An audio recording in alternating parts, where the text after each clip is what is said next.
दिव्य विभूति भारत भूषण पूज्य गुरुदेव मोरधर केसी श्री मिश्री मजीमा साहब के पावन श्री चरण कमल में नमन वंदन अभिनंदन। मेरे हृदय के आस्था के केंद्र, जन जन के श्रद्धा के केंद्र, परम उपकारी पूज्य गुरुदेव वरिष्ठ प्रवर्तक श्री रूपचंद जी महाराज साहब रजत, श्रमण संघीय सलाहकार पूज्य गुरुदेव उप प्रवर्तक श्री सुकन मुनि जी महाराज साहब, संयम धन के दातार परम पूज्य गुरुदेव तपस्वी रत्न श्री अमृत मुनि जी महाराज साहब के पावन श्री चरण कमल में नमन वंदन अभिनंदन। अत्र विराजमान अग्रज गुरुभ्रात श्री अखिलेश मुनि जी महाराज साहब के पावन श्री चरण में नमन वंदन अभिनंदन। विराजमान विदुषी महासती मंडल, धर्म ब्रह्मी श्रावक और सुश्राविकाएं, यह हमारा भारत देश, इस देश में नाना प्रकार की संस्कृतियां हैं, नाना प्रकार के उपक्रम है और नाना प्रकार के पर्व और त्योहार भी है। जितने पर्व और त्योहार हमारे इस भारत देश में मनाए जाते हैं, उतना पर्व त्योहार किसी और देश में, किसी और संस्कृति में, किसी और परंपरा में नहीं है। पर्वों की श्रृंखला बड़ी विचित्र होती है। हर एक त्योहार आता है और हमें कुछ ना कुछ नई सीख देता है, कुछ ना कुछ नया जागरण देता है। और ये जागरण कौन सा पर्व देता है? हमारा भारतीय पर्व, न कि विदेशी पाश्चात्य संस्कृति वाले पर्व। मैं पर्व की बात आपसे कर रहा हूं। आज कौन सा पर्व है? आज महाशिवरात्रि है। वैदिक परंपरा में इसकी बहुत बड़ी मान्यता है। हमारा धर्म समन्वय का है, अनेकांत का है। और कल कौन सा पर्व है? Valentine day. ये दो पर्व आज और कल है। मैं आज आपको इन दोनों पर्वों के बारे में बताना चाहूंगा। एक पर्व हमारी भारतीय संस्कृति का है, तो दूसरा पर्व पाश्चात्य संस्कृति का है, विदेशी लोगों का है। परंतु उनका प्रभाव हमारे भारतीयों पर सर्वाधिक है कि नहीं? हमारे अधिकांश युवा वर्ग इस पर्व की लंबे समय से प्रतीक्षा करते हैं। पर्व को मनाने से पहले पर्व के पीछे छुपी हुई भावनाओं को समझना अनिवार्य है। बहनों, अभी महासती जी ने आपको इतनी बढ़िया बातें बताई। जी शब्द, अजी शब्द, मिश्र शब्द के बारे में बताया, विवेक और यत्ना के बारे में बताया। पर क्या इस कान से सुनकर उस कान से निकाल दिया? अभी 10 मिनट भी नहीं हुए। जो भी आओ, अपना स्थान लेकर, आसन लेकर शांति से बैठ जाओ। मैं आपको पर्व की बात कह रहा था। महाशिवरात्रि जो आज है और वैलेंटाइन डे जो कल है। पहले वैदिक धर्म में महाशिवरात्रि का महत्व यह है कि आज के दिन वैदिक धर्म के देव महादेव भगवान शिव शंकर का आज के दिन ही विवाह हुआ था सती पार्वती के साथ। और इस वैवाहिक दिवस को आज शिव की रात्रि भी बताते हैं। तो फिर इस शिवरात्रि को हमें क्या करना है? हालांकि वैदिक धर्म का है, हमारा धर्म अध्यात्म का धर्म है, इससे हमें कोई लेना देना नहीं है, ऐसी बात नहीं है। हम हिंदुस्तान में रहते हैं तो हमें सारे पर्वों को समझना चाहिए। हमें किसी एक मत को लेकर नहीं चलना है। ठीक है, हमारा धर्म नवकार मंत्र का है, हमारा भगवान महावीर का धर्म है, उसे हम श्रद्धा से मनाते, श्रद्धा से मानते हैं, श्रद्धा के साथ आचरण करते हैं। परंतु जो लौकिक पर्व है उनका भी हमें यथोचित सम्मान करना चाहिए कि भाई ये तो वैदिक का धर्म है, ये तो वैदिक का त्योहार है, इसे हम नहीं मनाएंगे। ऐसा हमारा धर्म नहीं है। हमारा धर्म आदर का धर्म है। मैंने आपको पहले भी विनय नम्रता के बारे में बताया था, सबका आदरत्व भाव। शिवरात्रि शिव पार्वती का विवाह, और इसके साथ वैदिक परंपरा में यह मान्यता है कि आज के दिन की आराधना का सबसे अधिक महत्व है। लोग शिवत्व की आराधना करते हैं, वो शिव की आराधना करते हैं, पर हमें अपनी आत्मा की आराधना करना है। शिव शब्द की व्याख्या क्या है? शिव अर्थात आत्मा, शिव यानी शुद्धि, शिव यानी विशुद्धि। जो विशुद्ध स्वरूप है, जो शुद्ध आत्मा है, उनकी आज हमें आराधना करनी है। यह तो हो गई महाशिवरात्रि की बात, और कल वैलेंटाइन डे है। किसी भी त्योहार को अगर हम एक दिन पहले जानते हैं तो अगले दिन हमें उस पर्व को मनाने की आनंद कुछ अलग ही आता है। यह मेरी शुरू से आदत रही है कि जिस दिन जो त्योहार होता है उसकी बात मैं एक दिन पहले करता हूं। वैलेंटाइन डे, सबसे पहले हम इसके इतिहास को देखते हैं। आखिर ये वैलेंटाइन डे शुरू कहां से हुआ? आखिर क्यों इसका प्रचार इतना हुआ कि हमारे भारतीय लोग इतने इस पर्व के लिए उत्सुक रहते हैं? विदेश का एक देश, रोम देश, क्लॉडियस उस देश का राजा, उस राजा ने एक दिन सोचा कि युद्ध के समय हमारे वीर जवान सैनिक अपने परिवार की चिंता करते हैं, जिसके कारण वे युद्ध पर ध्यान नहीं दे पाते हैं, और वैवाहिक जीवन से उनका बल और उनकी बुद्धि दोनों विनष्ट होने लगती है। इसलिए उस राजा ने नियम बनाया कि आज के बाद मेरे इस रोम देश में कोई भी विवाह नहीं करेगा। क्या नहीं करेगा? विवाह नहीं करेगा। परंपरा लग गई, कोई मानने को तैयार नहीं, पर राजा का आदेश, बल का आदेश होता है राजा का, मानो या न मानो, पर आपको उस बात को व्यवहार में मानना ही पड़ता है। भले आप स्वीकार करो या न करो, परंतु उनका प्रभाव रहता है। उसके बाद में उसी रोम देश में एक संत वैलेंटाइन हुए। उस संत ने इस कानून का विरोध किया, आगे आए और छुप छुप कर सैनिकों का विवाह करवाने लग गए। यह बात राजा के कानों तक पहुंची। राजा ने कुछ आम न देखा न ताव, डायरेक्ट कारागार में डालने का आदेश प्रदान कर दिया, और एक दिन भी निश्चित कर दिया कि उस दिन इसको मृत्यु दंड देना है। अब वो कारागार में अपने दिन काट रहा है। संत था, कुछ शक्ति भी उसके भीतर थी, यह बात लोग जानते थे। उसी जेल में पहरेदार, जिसे जेलर भी कहते हैं, उस जेलर की बेटी को नेत्र की ज्योति की प्राप्ति नहीं हुई थी, और उसने सुना हुआ था कि संत वैलेंटाइन के पास ऐसी शक्ति है कि वो अंधों को आंखें देते हैं और जिनकी रोशनी नहीं है उनको रोशनी देते हैं। तो वो अपनी पुत्री को लेकर रोज संत वैलेंटाइन के पास लेकर आता और उनसे उनकी आंखों की रोशनी की प्राप्ति की मांग करता। संत वैलेंटाइन ने उसकी आंखें की रोशनी भी प्रदान कर दी, परंतु इसके साथ ही उस सेंट वैलेंटाइन और उस कन्या के साथ उनका प्रेम संबंध होने लग गया। दोनों एक दूसरे को चाहने लग गए, और यह बात चलते चलते राजा के पास पहुंच गई। राजा ने तुरंत फैसला लिया कि अब तो इसका मृत्यु दंड शीघ्र ही करवाना है। 14 फरवरी का दिन, कल ही के दिन उसको मृत्यु की सजा का दिन घोषित कर दिया कि 14 फरवरी को उसको सजा देनी है। यह बात हो गई।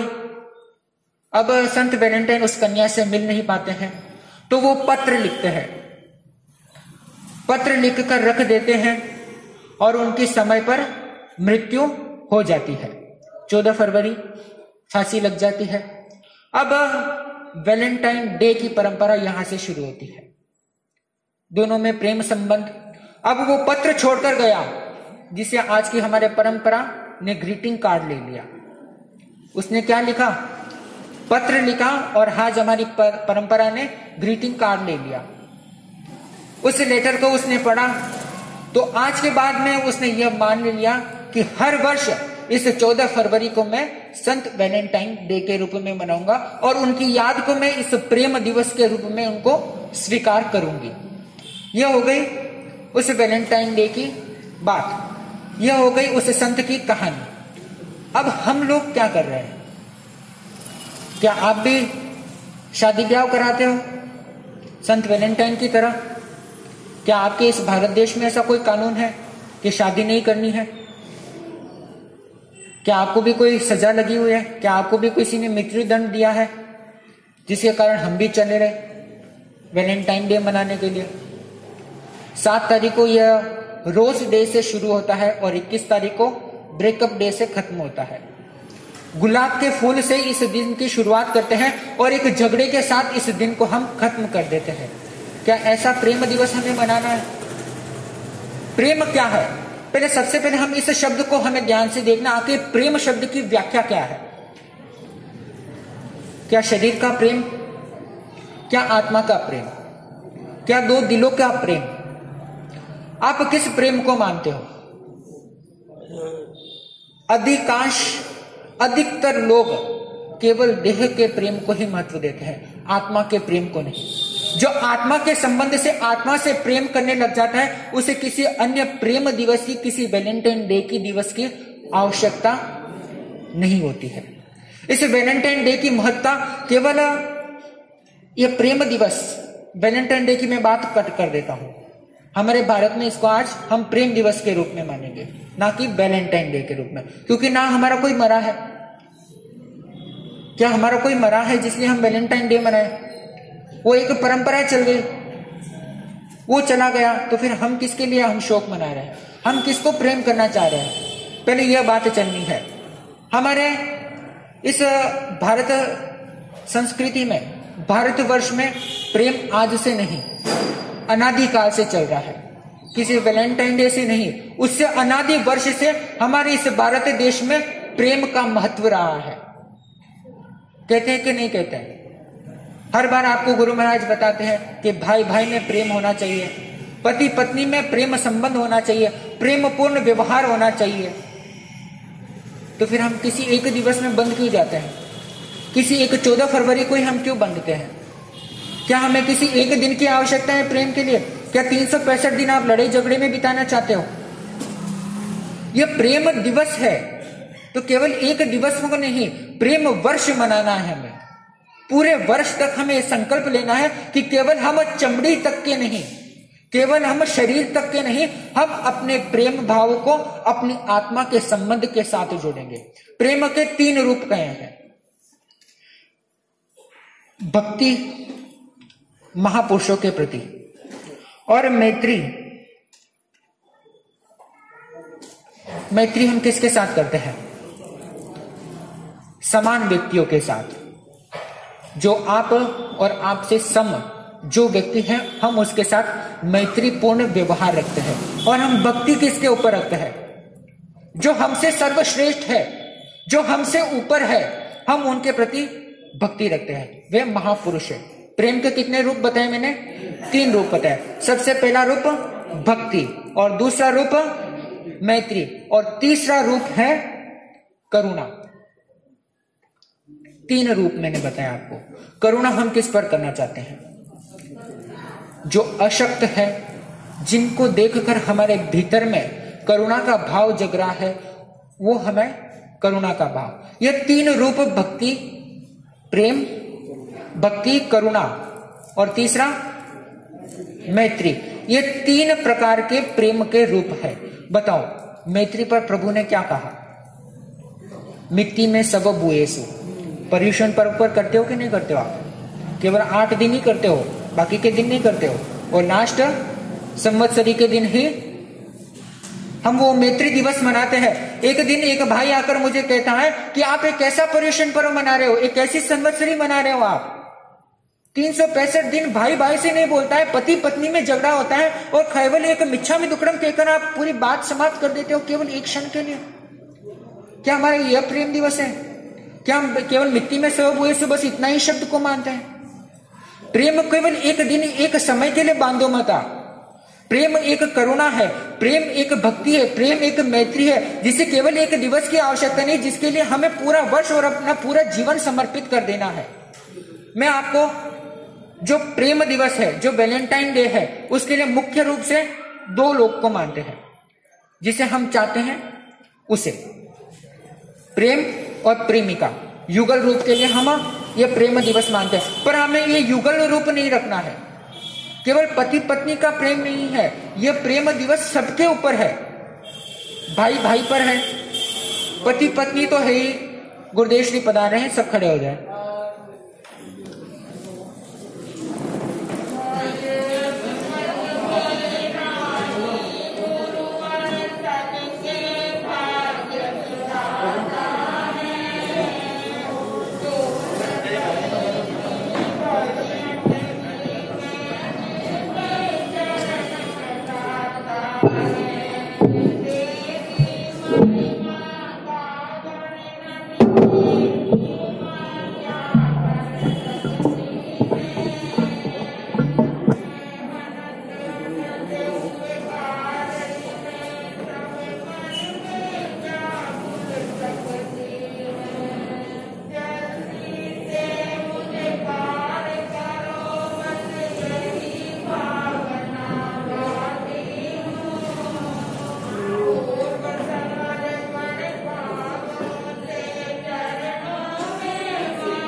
गुरुदेव श्री हमारे मध्य में पधार चुके हैं। मैं आपको प्रेम की बात बता रहा था, प्रेम के 3 रूप, और मैं अब प्रेम के आपके 2 प्रकार बताता हूं। प्रेम की स्थिति क्या है? केवल 2 प्रकार के प्रेम में सारा का सारा प्रेम समाहित हो जाता है। प्रेम 2 प्रकार, एक ऐसा प्रेम जो हमें अधोगति में ले जाता है, और एक ऐसा प्रेम जो हमें ऊर्ध्व गति को ले जाता है। अधोगति से हम प्रेम से मोह उत्पन्न होता है, मोह से वासना, और वासना से क्या बहनों, वासना से के बाद में सीधा हमारा पतन का द्वार खुल जाता है।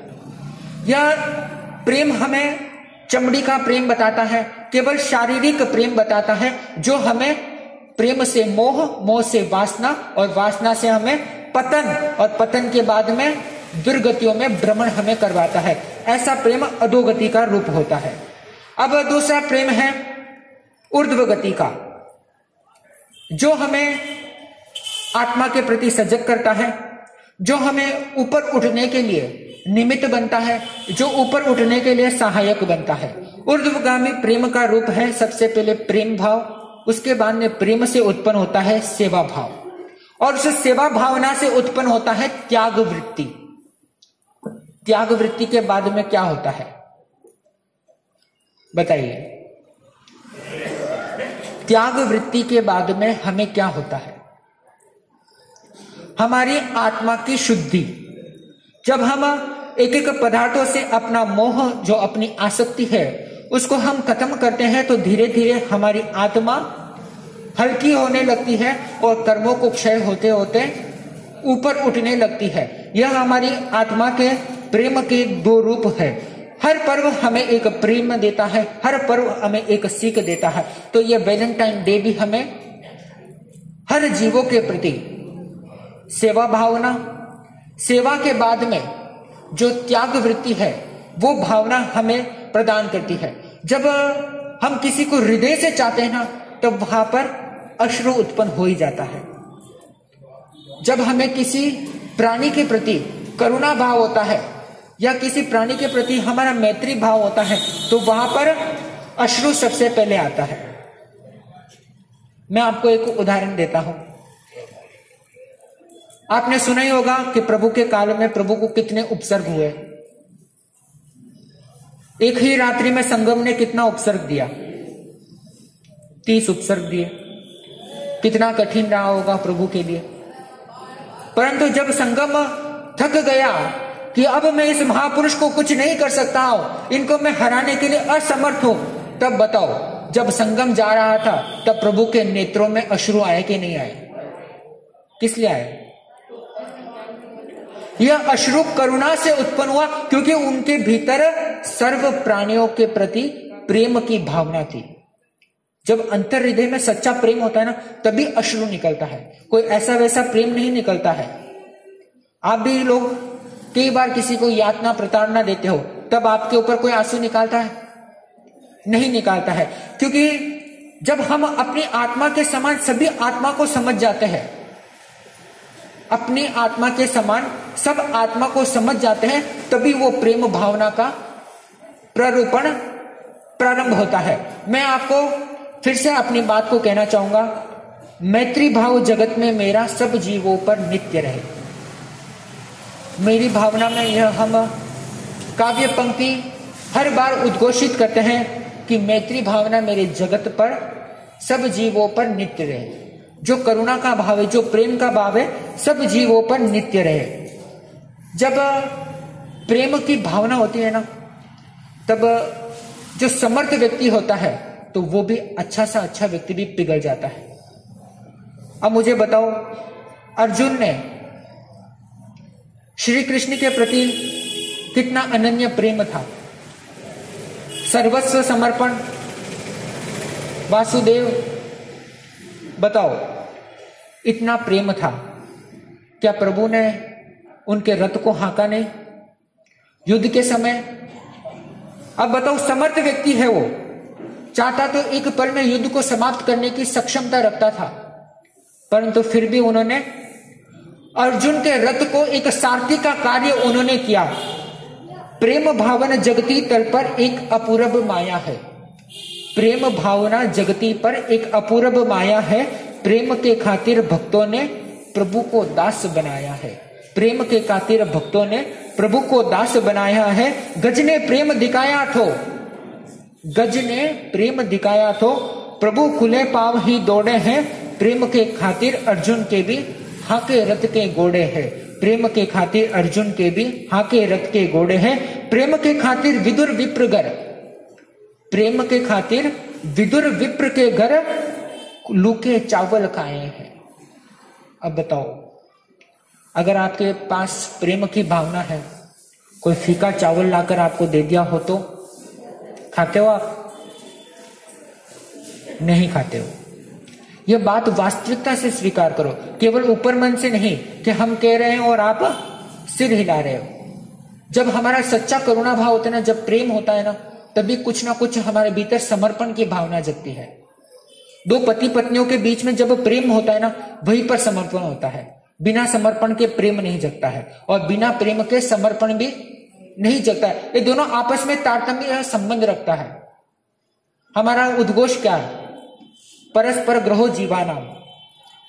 हमारा एक सिंबल है, हमारा एक लोगो है, परस्पर जीवों को मानना।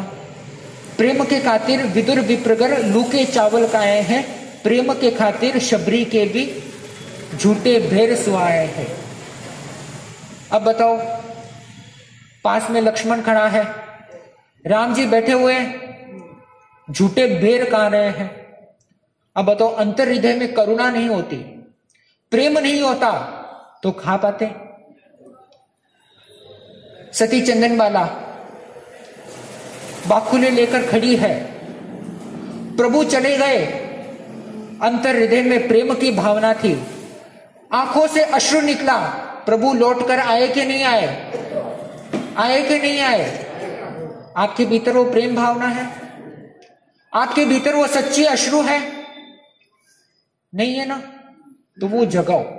अगर उस प्रेम भावना को हम जगा देते हैं, तब हमारे भीतर प्रभु का जो पट है, जो अपनी आंतर आत्मा, जो आत्मा है, वो परमात्मा के पद पर बैठने के लिए कुछ भी समय नहीं लगा सकती है। जब भी हम गुरुदेव के पास जाते हैं तो गुरुदेव को आपके घर की संपूर्ण कहानी याद रहती है। याद रहती है कि नहीं रहती है? आप जब भी गुरुदेव के दर्शन करने जाते हैं तो गुरुदेव चाहते हैं और गुरुदेव समझ जाते हैं कि आपको आज क्या समस्या है। हमारे बड़े गुरुदेव पूज्य प्रवर्तक श्री रूपचंद जी महाराज साहब रजत 1 मिनट में आपके पूरे 7 पीढ़ियों का पूरा ब्यौरा दे देते हैं। आपके पिता कौन थे, आपके दादा कौन थे, आपके परदादा कौन थे, और सारे के सारे भाव बता देंगे कि किसके जीवन में क्या समस्या थी, किसके जीवन में क्या संकट थे, और सारा का सारा निवारण वे स्वयं करते थे। और उससे भी बड़े हमारे परम आराध्य पूज्य गुरुदेव मर्दोर केसी जी महाराज साहब, जिनकी बात ही निराली है, जिनके शब्द ही निराले हैं, जिनका आचरण ही निराला है, परंतु सब उन्हें कड़क कहते थे, स्वभाव से कड़क, परंतु फिर भी उन्हें मिश्री कहते थे। स्वभाव से वे कड़क थे परंतु फिर भी उन्हें मिश्री कहते थे, क्योंकि उनके भीतर प्रेम की भावना थी।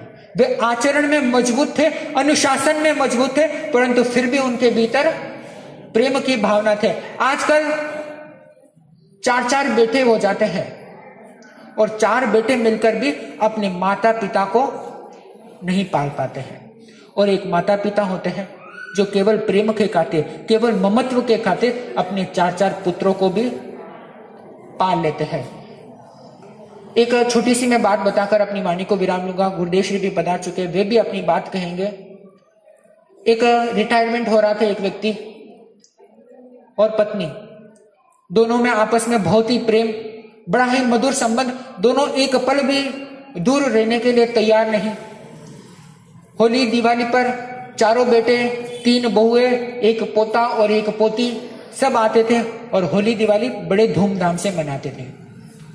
अब उस व्यक्ति का बैंक से रिटायरमेंट हो गया, त्योहार आया, उसने अपने सारे बेटे बहुओं सबको बुलाया और फोन पर कहा कि मेरा रिटायरमेंट का वक्त आ गया है, आप सब आ जाओ। सब आ गए, अच्छे से त्योहार भी मना लिया। अब शाम को सब बैठते हैं और पूछते हैं कि आपने हमें किस निमित्त से हमें इस बार विशेष कारण देकर बुलाया। उन्होंने कहा कि मैंने अपना सारा का सारा जीवन आप चारों के लिए समर्पित किया है। आप चारों के लिए मैंने अपनी जो भी मैंने इकट्ठा किया था धन, वो सारा का सारा मैंने व्यय कर दिया है आपके खातिर।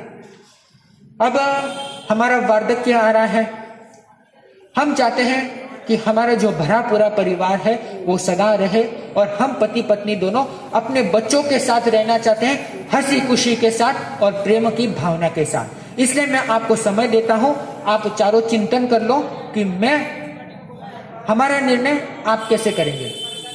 उन चारों का जो 4 पुत्र थे उसका निर्णय हर समय माता पिता करते थे, परंतु इस बार माता पिता ने अपने आगामी भविष्य जीवन को, जो वार्धक्य जीवन था, उनका निर्णय उन्होंने अपने चारों पुत्रों पर छोड़ दिया कि तुम जो फैसला करो वो मुझे मंजूर है।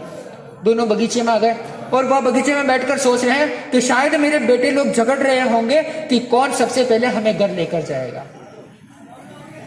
अंदर चारों के बेटों के बीच में 3 बहुएं बैठी हैं, आपस में चर्चाएं चल रही है।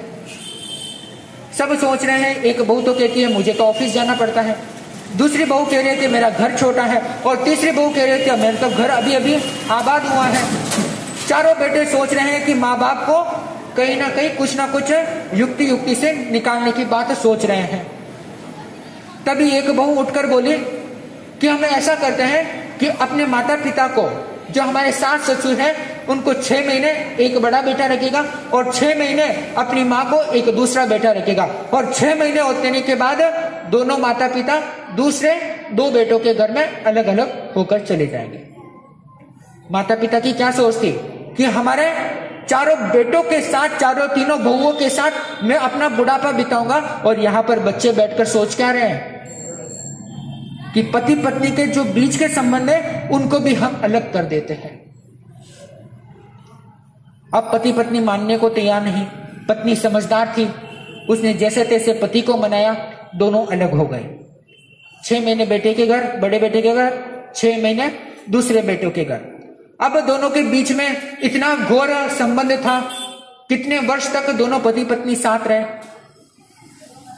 अब दोनों आपस में बात करते हैं और इधर 6-6 महीने होने के बाद में वो समझ जाते हैं कि बेटा और बहू दोनों अपने माता और पिता को बोझ समझने लग गए हैं।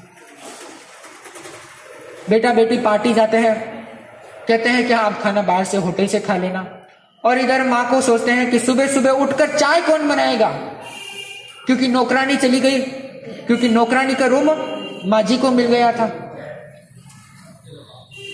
अब देखिए कितना हमने उनको पाला पोसा। क्या आप बच्चों को बड़ा इसलिए करते हो कि वो बड़े होकर आपके ही विपरीत हो जाए? ये ऐसी होती है हमारी प्रेम की भावना। आज की दुनिया का वास्तविक प्रेम यही होता है। सब अलग अलग राह पर, इधर दोनों का 6 महीना बीता, और इस 6 महीने में जो पुरुष था उसने अपनी आत्म कहानी लिख डाली। 6 महीने में उसने पूरे के पूरे अपने जीवन की कहानी लिख डाली कि कैसे मैंने अपने बच्चों को परवरिश दिया और कैसे बच्चों ने हम दोनों पति पत्नी को अलग कर डाला। वो जिस रेस्टोरेंट में बैठकर कहानी लिखता था, गुजराती भाई बहन थे, दोनों ने उस व्यक्ति को बड़ा ही स्नेह दिया, और उस पब्लिकेशन में, उस कैफ में कुछ युवा वर्ग भी थे, कुछ महिला भी थी, कुछ लड़कियां भी थी। वो मिलकर जो उन्होंने आत्म कहानी लिखी उसका पब्लिकेशन करवा दिया, उस पुस्तक को छपवा दी। इधर वो दोनों 6 महीने हुआ, दोनों अलग हुए और दोनों एक रेलवे स्टेशन पर मिलते हैं। दोनों के मिलने पर आपस में स्नेह था। 6 महीने के बाद में दोनों एक दूसरे का चेहरा देख रहे हैं। बोलने के लिए शब्द नहीं थे पर आंखों में आंसू थे, और दोनों ने फैसला कर लिया कि आज के बाद हम किसी बेटे के घर नहीं जाएंगे। कैंसिल कर लिया, और वो दोनों पति पत्नी उस विजयनगर रेलवे स्टेशन पर घूम रहे हैं। एक घूमते घूमते फुटपाथ पर एक कार की शोरूम के बाहर वो जाते हैं और देखते हैं कि कार, अब देखो किसी साड़ी की दुकान पर जाते हो तो आपको पकड़ पकड़ कर ले जाता है कि साड़ी देख लो, साड़ी देख लो, साड़ी देख लो। ऐसे ही उस शोरूम पर भी हुआ। शोरूम के सेलर ने आकर उनको मना करते हुए उन्होंने कहा भाई मेरी हैसियत नहीं है, मैं नहीं खरीद पाता हूं, परंतु फिर भी उन्होंने जबरदस्ती उनको टेस्ट ड्राइव करवाया, ड्राइव करवा दी। अब वो सेलर बौखलाहट रहा है, उसने स्पष्ट कह दिया भाई मैं तो एक कार खरीदने की अपनी औकात नहीं रखता हूं। अब वो गुस्से गुस्से में आकर एक चाटा खींचकर दर देता है। चाटा दरते ही एक युवा के खन्ने में जाकर वो वृद्ध व्यक्ति जो रिटायर हो चुका है वो जाकर गिरता है। गिरते ही वो लड़का उस व्यक्ति के चरणों में गिरकर आंसू बहाने लगता है। वहां से उठकर जाकर सीधा उस जिसने उस व्यक्ति को थप्पड़ मारी उसको जाकर 2-4 धक्का मुक्की करता है और उसके साथ मार पिटाई करता है, और उन दोनों को लेकर घर आता है। अब मैं आपको बताता हूं वो कौन था। वही व्यक्ति अपने ही जीवन काल में एक अनाथ आश्रम में जाता था, और उस अनाथ आश्रम के बाद स्कूल के बाद एक नन्हा सा बालक बैठा था, जूते पॉलिश कर रहा था। उसने जबरदस्ती की कि आप पॉलिश करवा लो, आप पॉलिश करवा लो, मुझे पैसे की सख्त जरूरत है। उसने पूछा भाई तेरे को पैसे किस लिए आवश्यक है? उसने कहा कि मैं पढ़ना चाहता हूं। क्या कहा उसने? मैं पढ़ना चाहता हूं। और उस व्यक्ति ने उसने कहा कि आज के बाद में तू ये जूते पॉलिश का धंधा बंद, और आज के बाद में तू इसी स्कूल में पढ़ेगा और इसी हॉस्टल में रहेगा, और तू जब तक जितना चाहता है जितना पढ़, उसका सहयोग पूरा मैं दूंगा। वो नन्हा सा बालक भगवान को नहीं मानता था। उसने अपने रूम में उन दोनों पति पत्नी की फोटो लगाकर उन दोनों को भगवान के जैसा पूजता था। धीरे धीरे वो अमेरिका पहुंच गया। खूब अपनी मेहनत और अपनी लगन से, बड़ों के आशीर्वाद से उसने बहुत बड़ी हिम्मत कमाई, बहुत बड़ा पैसा कमाया, बहुत बड़ी ताकत अर्जन कर ली। और इधर वो जैसे ही उसके गले में गिरता वो आंसू रोक नहीं पाता है कि जिस भगवान को मैं रोज पूछता हूं और उसी भगवान को कोई मार रहा है। अब वो वहां से उन दोनों को लेकर अपने घर ले जाता है, और अपनी बहू को भी, उसकी पत्नी, वो भी उन दोनों को भगवान के जैसा मानता है। उन्होंने कहा मैंने कभी अपने माता पिता को नहीं देखा, आप ही मेरे भगवान हो। उन्होंने इतनी सेवा की, इसलिए वो समझ गए कि मेरा असली बेटा कौन है।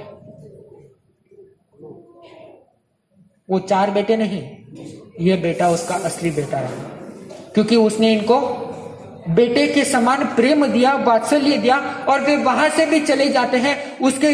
उस लड़के ने बहुत बार कहा कि नहीं आप रुक जाओ, आया आपका ही घर है, आपका ही दिया हुआ प्रसाद है, पर वे बड़े खुददार थे। दोनों अपने पुराने नगर में चले जाते हैं जहां पर वे नौकरी करते थे। वहां जाते ही जहां पर वे जिस कैफ में बैठकर वे कहानी लिख रहे थे, वे दोनों ढूंढते ढूंढते उस घर में पहुंचते हैं और 10 लाख का चेक देते हैं और कहते हैं कि आपने जो आत्म कहानी लिखी उसकी अब तक 1 लाख पुस्तकों का प्रकाशन हो गया, और ये तो केवल आपके मेहनत श्रम का एक छोटा सा पुरस्कार है। उससे पहले पति पत्नी ने दोनों ने चिंतन कर लिया। पत्नी कहती है कि अब क्या करेंगे, हम तो घर आ गए हैं।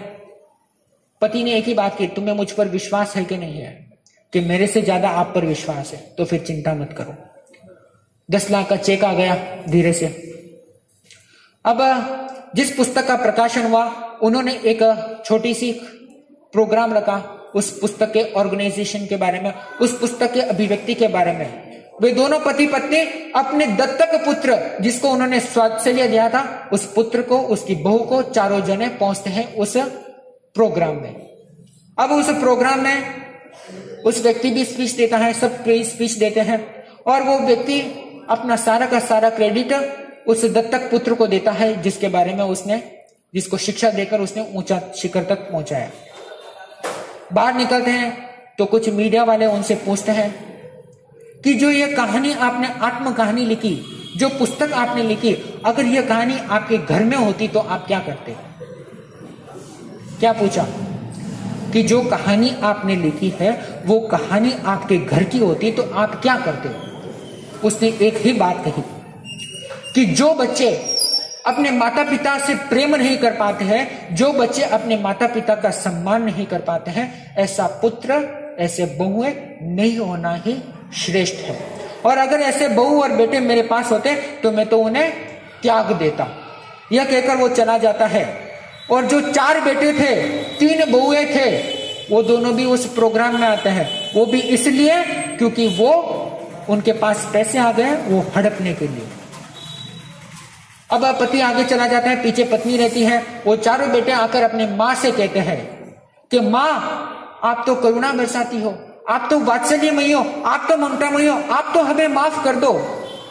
उसने कहा सही कह रहे हो, मैं एक माँ हूं, तो माँ होने के हकदार से मैं तुम चारों को माफ करती हूं, परंतु तुम लोगों ने मिलकर जो मेरे पति को खून के आंसू रुलाए हैं उसके लिए मैं कदापि क्षमा नहीं कर सकती हूं। यह बात कहकर चले जाते हैं। देखिए कितनी बड़ी बात है। 4 बेटे मिलकर अपने माता पिता का पालन पोषण नहीं कर पाते, जिस पर उन्हें भरोसा नहीं था, जिनको उन्होंने कुछ गोद भी नहीं लिया था, जिसको उच्च शिखर तक पहुंचाया, वो उन्हें भगवान के जैसा मानता है। और एक हमारे पुत्र हैं, किसी काम के नहीं है, बल्कि ये रियल घटना है। इसकी स्टोरी में वास्तविक बता देता हूं। इसके ऊपर एक डॉक्यूमेंट्री भी बनी हुई है, एक फिल्म भी बनी हुई है, बागबान।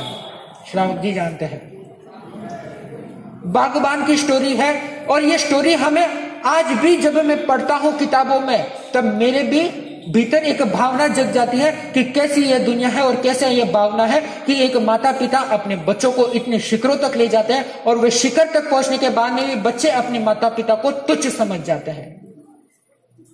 ऐसे पुत्र होने न होने से कुछ नहीं होने वाला है। मैं तो बस आपसे यही कहना चाहूंगा कि कल वैलेंटाइन डे है।